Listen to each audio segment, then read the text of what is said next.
આજે સ્કૂલમાં રજા હતી તો મને ભણાવતા સિવાય ઘણી બધી એક્ટિવિટી આવડે છે. તો ચાલો 1 મિનિટમાં ખમણ બનાવતા શીખવાડું. તમે જોયું કે 1 વાટકો ચણાનો લોટ, અડધી ચમચી હળદર, સ્વાદ અનુસાર આપણે મીઠું નાખી દેવાનું છે અને ત્યારબાદ 3 ચમચી ખાંડ નાખવાની છે. 1, 2 અને 3 એવી રીતે ખાંડ નાખી દેવાની. અડધો વાટકો, પોણો વાટકો પાણી નાખી દેવાનું છે. પછી એને પેક કરી દેવાનું છે.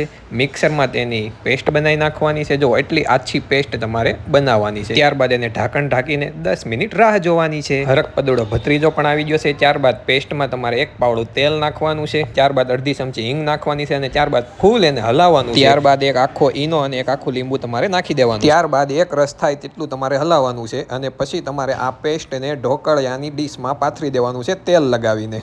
અથર્વને તો એમ જ થાય છે કે મેં ખમણ બનાવ્યા. આવી રીતે પેક કરી દેવાનું. 15 મિનિટ પછી આવવાનું. તમે જોઈ શકો છો ખમણ તૈયાર થઈ ગયા છે અને તમે જુઓ પોચા રૂ જેવા ખમણ છે. વઘારીને ભત્રીજાને ખાવાની બહુ ઉતાવળ હતી તો ખવડાવી દીધા.